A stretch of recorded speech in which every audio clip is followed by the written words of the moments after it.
सबभन्दा पहिला हाम्रो रामचन्द्र काफ्लेज्यू नमस्कार। नमस्ते दाइ, नमस्ते। तपाईसँग भेट भएर एकदम खुसी लाग्यो।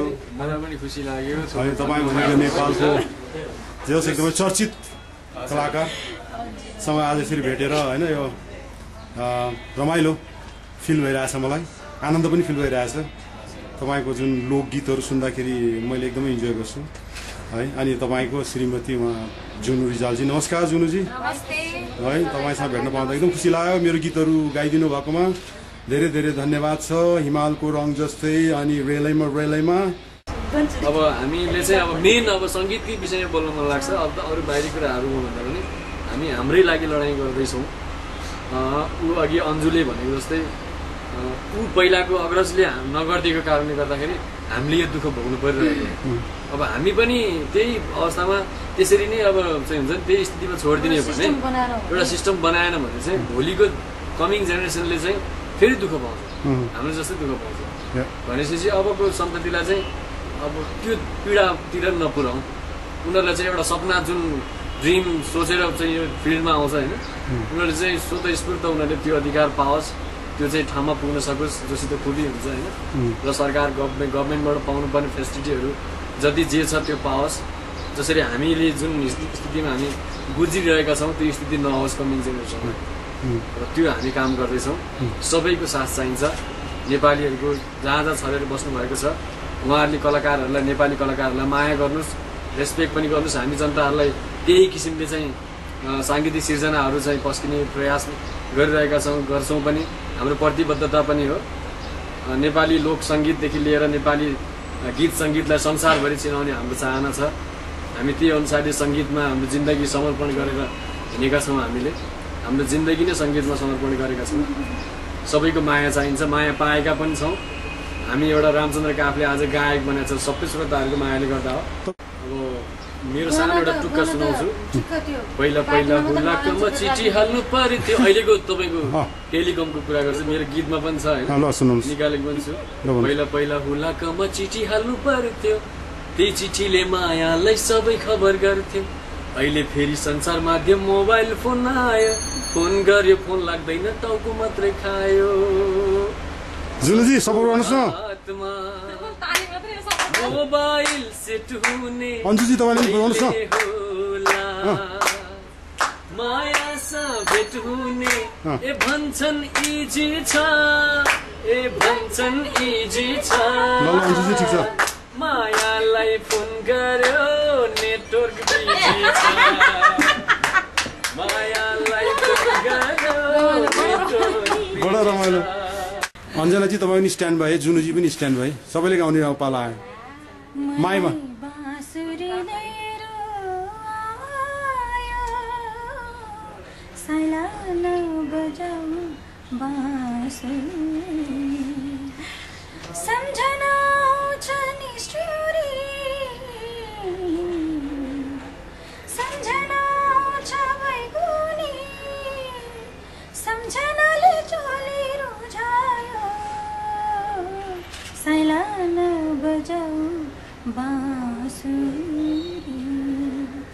मलाई बाँसुरीले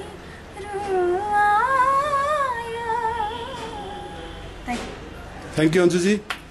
अनुरोध भाग 2 एल्बमबाट बदनाम भएमा गाउन चाहन्छु होइन। यो गीत जुन श्रोताहरूले पनि अत्यधिक मन पराइदिनु भएको छ र श्रोता दर्शकलाई थ्याङ्क यू भन्दै यो गीत अलिकता गुनगुनाउँछु। गाइदिनुहोस् प्लिज। बदनाम भएमा तिम्रै कारणले, बर्बाद भएमा तिम्रै कारणले, बदनाम भएमा तिम्रै कारणले, बर्बाद भएमा तिम्रै कारणले।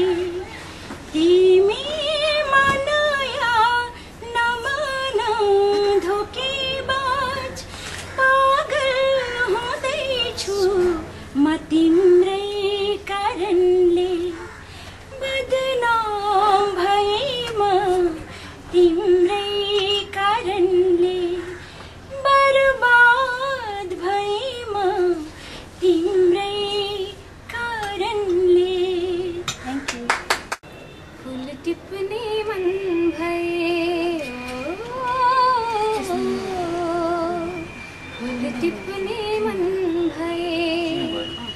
मन डरी काँडाको साइला साइला साइला लाउ लाउ माया गाउँघरमै नलाउ नलाउ नलाउ टाढाको नलाउ नलाउ नलाउ टाढाको। Thank you.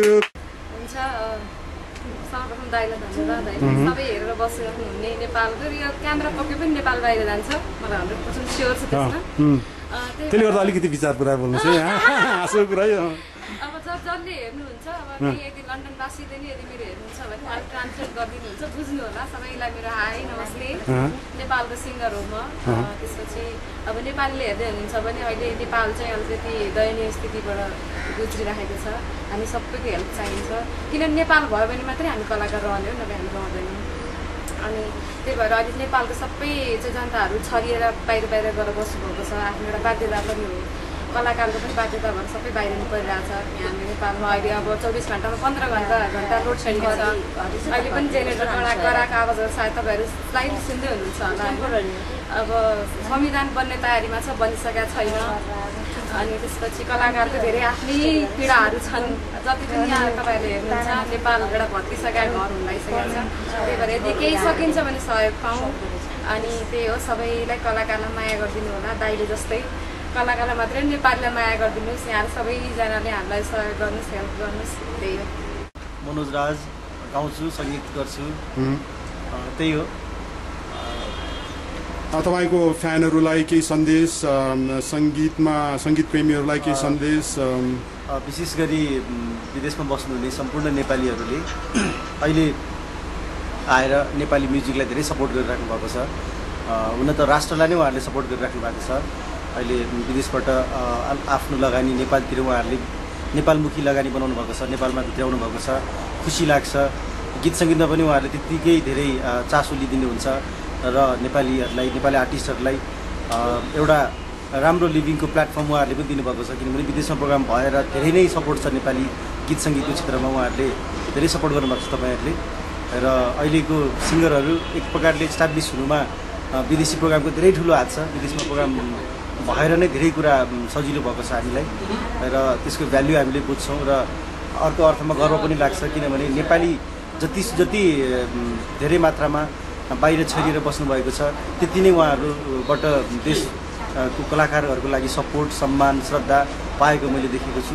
त्यो भएकोले गर्दाखेरि हामीलाई पनि गर्व लाग्छ। हाम्रो दाजुभाइ दिदीबहिनी बाहिर गएर इस्टाब्लिस भएर बस्नुभएको छ तर उहाँहरूले नेपाललाई पनि बिर्सिनु भएको छैन। नेपाली कलाकारलाई पनि बिर्सिनु भएको छैन। धेरै खुसी लाग्छ यो बुझेर होइन। र निकट भविष्यमा मेरो पनि एउटा एल्बमहरू आउँदैछन् र आशा छ यहाँहरूले मलाई पनि त्यत्तिकै माया गर्नुहुनेछ भनेर। एक दुईवटा गीतहरू त यहाँले सुन्नु पनि भएको छ र एकदमै द्रुत गतिमा गीतहरू अब बिस्तारै आउँदैछ। त्यही भन्न चाहन्छु। Thank you very much. लास्टमा अन्त गर्दाखेरि एउटा तपाईँको नयाँ गीत एउटा सुनाइदिनुहोस् न त रामचन्द्रजी जस्तै। सो तपाईँले के भन्छ टिजर के अब मान्छेहरूलाई कस्तो खालको यो गीत राम्रो छ है। ल एउटा फिल्म रिसेन्टली एउटा फिल्म आएको छ माया त माया हो। सायद तपाईँहरूकोतिर आइसकेको छैन होला। टाइटल सङ छ। म सानो टुक्रा सुनाउँछु।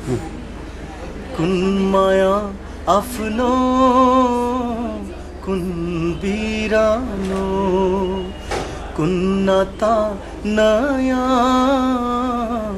कुन पुरानो आफ्नो बिरानो जे भए नि माया त माया हो माया त माया हो माया त माया हो माया त माया हो। Thank you. धन्यवाद हजुरलाई।